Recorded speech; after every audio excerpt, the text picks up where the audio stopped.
Hi hello welcome back to Divya Chandra YouTube vlogs. ಹೇಗಿದ್ದೀರಾ ಎಲ್ಲ? I hope ಚೆನ್ನಾಗಿದ್ದೀರಾ ಅಂತ. ನಾನು ಕೂಡ ಚೆನ್ನಾಗಿದ್ದೀನಿ. ಆ್ಯಂಡ್ ಇವತ್ತಿನ ಈ ವ್ಲಾಗು ನಾನು ಇಷ್ಟು ದಿನ ಏನಕ್ಕೆ ವ್ಲಾಗ್ನ ಅಪ್ಲೋಡ್ ಮಾಡಿಲ್ಲ, ಆಲ್ಮೋಸ್ಟ್ 1 ಮಂತ್ ಆಗಿದೆ. ಆಫ್ಟರ್ ವೆರಿ ಲಾಂಗ್ ಟೈಮ್ ನಾನು ಈ ವ್ಲಾಗ್ನ ಅಪ್ಲೋಡ್ ಮಾಡ್ತಿದ್ದೀನಿ. ಆ್ಯಂಡ್ ಇದೆಲ್ಲ ಆಲ್ಮೋಸ್ಟ್ ಒಂದು 15-20 ಡೇಸ್ ಬ್ಯಾಕಲ್ಲಿ ಶೂಟ್ ಮಾಡುವಂಥ ವೀಡಿಯೋಸು. ಏನಪ್ಪ ಅಂತಂದರೆ ಪಾಪುಗೆ ಹುಷಾರಿರಲಿಲ್ಲ, ಅವಳಿಗೆ ಜ್ವರ ಬಂದಿತ್ತು. ನಾವು ಆ್ಯಕ್ಚುಲಿ ಅವಳನ್ನ ಮೈಸೂರಲ್ಲೇ ತೋರಿಸೋದು ಪೀಡಿಯಾಟ್ರಿಷನ್ಗೆ. ಸೊ ಪಿರಿಯಾಪಟ್ಟಣದಲ್ಲಿ ತೋರಿಸೋಣ ಒಂದು ಸಲ ಅಂತ ಹೇಳಿಬಿಟ್ಟು ಪಿರಿಯಾಪಟ್ಟಣದಲ್ಲೇ ತೋರಿಸೋಣ ಅಂತ ಹೇಳಿ ಈ ಸಲ ಡಿಸೈಡ್ ಮಾಡಿ ಅಲ್ಲೇ ತೋರ್ಸೋಕ್ಕೆ ಸ್ಟಾರ್ಟ್ ಮಾಡಿದ್ವಿ. ಬಟ್ ಏನೂ ಯೂಸ್ ಆಗಲಿಲ್ಲ. ಅವಳಿಗೆ ತುಂಬಾ ಫೀವರ್ ಜಾಸ್ತಿ ಆಗೋಯಿತು, ಜೊತೆಗೆ ಕೆಮ್ಮು, ಕಾಫು ಆ ಥರ ಎಲ್ಲ ಆಗಿದ್ದರಿಂದ ಅವಳಿಗೆ ಪಲ್ಸ್ ರೇಟ್ ಕೂಡ ನೀಟಾಗಿ ಸಿಗ್ತಿರ್ಲಿಲ್ಲ. ಹಾಗಾಗಿ ಅಲ್ಲೇ ತೋರಿಸ್ಬಿಡೋಣ, ರಿಸ್ಕ್ ಬೇಡ ಅಂತ ಹೇಳಿಬಿಟ್ಟು ನಾವು ಮೈಸೂರಿಗೆ ಕರ್ಕೊಂಡು ಹೊಟ್ಟೋದ್ವಿ. ಅವಳು ತುಂಬಾ ವೀಕಾಗಿ ಹೋಗ್ಬಿಟ್ಟಿದ್ಲು, ಊಟ ತಿಂಡಿ ಎಲ್ಲ ಕಂಪ್ಲೀಟ್ ಸ್ಟಾಪ್ ಮಾಡಿಬಿಟ್ಟಿದ್ಲು 3 ಡೇಸ್ ಅನ್ನೋ ಹಾಗೇ. ಹಾಗಾಗಿ ಡಾಕ್ಟರ್ ಸಜೆಸ್ಟ್ ಮಾಡಿದ್ರು, ಸೊ ನೀವು ಅವಳು ತುಂಬಾ ವೀಕ್ ಇದ್ದಾಳೆ, 1-2 ಡೇಸ್ ಅಡ್ಮಿಟ್ ಮಾಡಿ ನೋಡೋಣ ಅಂತ ಹೇಳಿದ್ರು.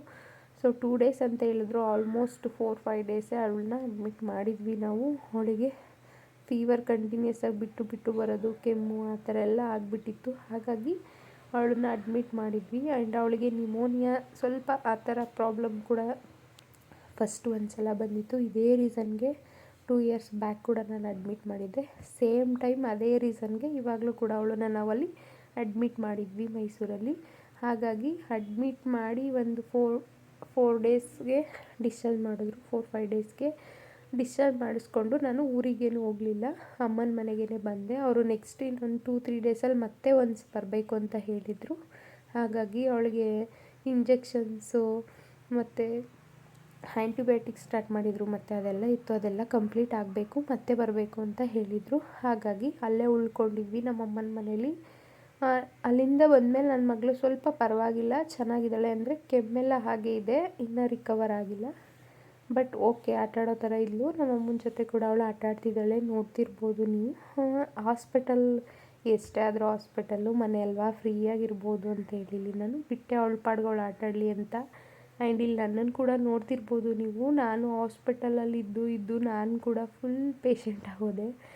ಯಾವ ಲೆವೆಲಿಗೆ ನಾನು ಹುಷಾರು ತಪ್ಪದೆ ಅಂದರೆ ಆಲ್ಮೋಸ್ಟ್ 10 ಡೇಸ್ ಅನಿಸುತ್ತೆ ನನಗೂ ಕಂಟಿನ್ಯೂಸ್ ಆಗಿ ಫೀವರು ಮತ್ತು ಕೋಲ್ಡು, ಕೆಮ್ಮು ಆ ಥರ ಎಲ್ಲ ನನಗೂ ಸ್ಟಾರ್ಟ್ ಆಗೋಯಿತು. ಇನ್ನು ನಾನು ಕರೆಕ್ಟಾಗಿ ರಿಕವರ್ ಆಗಿಲ್ಲ, ಬಟ್ ಓಕೆ ಆ ಥರ ನಾನು ಇದ್ದೀನಿ. ಆ್ಯಂಡ್ ಇಲ್ಲಿ 1-2 ಡೇಸ್ ಆದಮೇಲೆ ಕರ್ಕೊಂಬರಕ್ಕೆ ಹೇಳಿದರು ಅಂತ ಹೇಳಿಬಿಟ್ಟು ನಾನು ಹೋಗ್ತಿದ್ದೀನಿ. ಆ್ಯಂಡ್ ನನ್ನ ತಮ್ಮ ಆಲ್ರೆಡಿ ಅಲ್ಲಿ ಜಾಯ್ನ್ ಆಗಿದ್ದ ನನಗೆ. ನಾನು ಅದನ್ನೆಲ್ಲ ಏನು ಕ್ಯಾಪ್ಚರ್ ಮಾಡೋಕ್ಕೆ ಹೋಗಿಲ್ಲ, ಅವ್ನು ಬೈತಾನೆ ಇದನ್ನೆಲ್ಲ ಮಾಡ್ತೀಯ ನೀನು ಅಂತ. ಹಾಗಾಗಿ ನಾನೇನು ಅದನ್ನೆಲ್ಲ ಕ್ಯಾಪ್ಚರ್ ಮಾಡೋಕ್ಕೆ ಹೋಗಲಿಲ್ಲ. ಮನೆಯಿಂದ ನಾನು ಪಾಪು ಆಟೋ ಬುಕ್ ಮಾಡಿದ್ದೆ, ಬಂದು ಹೋಗ್ತಿದ್ದೀವಿ.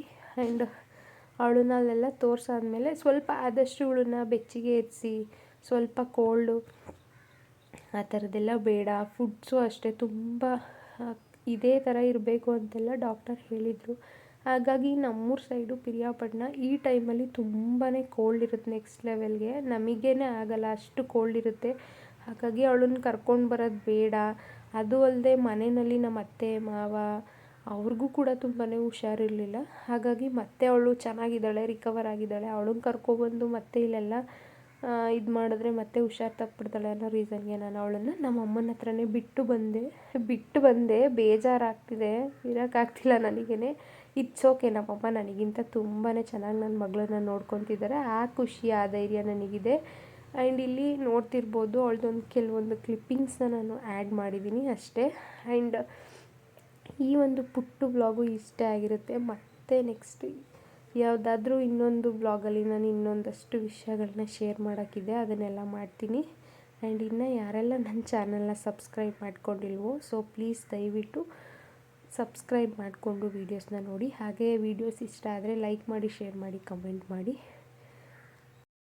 ಹಾಗೆ ಹುಷಾರಿಲ್ಲ ಅಂತ ಗೊತ್ತಾಗಿ ಕೆಲವೊಬ್ಬರೆಲ್ಲ ಕಾಲ್ಸು ಮೆಸೇಜಸ್ ಮಾಡಿ ಹೇಗಿದ್ದಾಳೆ ಪಾಪು, ಚೆನ್ನಾಗಿದ್ದೀರಾ ಇವಾಗ ಅಂತೆಲ್ಲ ಕೇಳಿದ್ದೀರಾ. ಹಾಗಾಗಿ ನಿಮಗೆಲ್ಲ ತುಂಬ ಥ್ಯಾಂಕ್ಸ್. ನನಗೆ ಆ ಟೈಮಲ್ಲಿ ಮಾತಾಡೋಕ್ಕಾಗಿಲ್ಲ. ಖಂಡಿತ ನಾನೇ ಫ್ರೀ ಮಾಡ್ಕೊಂಡು ನಿಮಗೆಲ್ಲ ಮತ್ತೊಂದು ಸಲ ಕಾಲ್ ಮಾಡೋದು ಅಥವಾ ಮೆಸೇಜ್ ಮಾಡೋದು, ಏನೋ ಒಟ್ಟಿನಲ್ಲಿ ನಿಮಗೆ ರಿಪ್ಲೈ ಮಾಡ್ತೀನಿ ಖಂಡಿತ. ಆ್ಯಂಡ್ ಯಾರು ಕೂಡ ಬೇಜಾರು ಮಾಡ್ಕೋಬೇಡಿ, ಕೆಲವೊಂದು ಸಲ ನಾನು ಕೆಲವೊಬ್ಬರು ಕಾಲ್ಸ್ ಆ್ಯಂಡ್ ಮೆಸೇಜಸ್ನ ಅಟೆಂಡ್ ಮಾಡಿಲ್ಲ. ಈ ವಿಡಿಯೋನ ನಾನು ಇಲ್ಲೇ ಎಂಡ್ ಮಾಡ್ತಿದ್ದೀನಿ. Thank you for watching.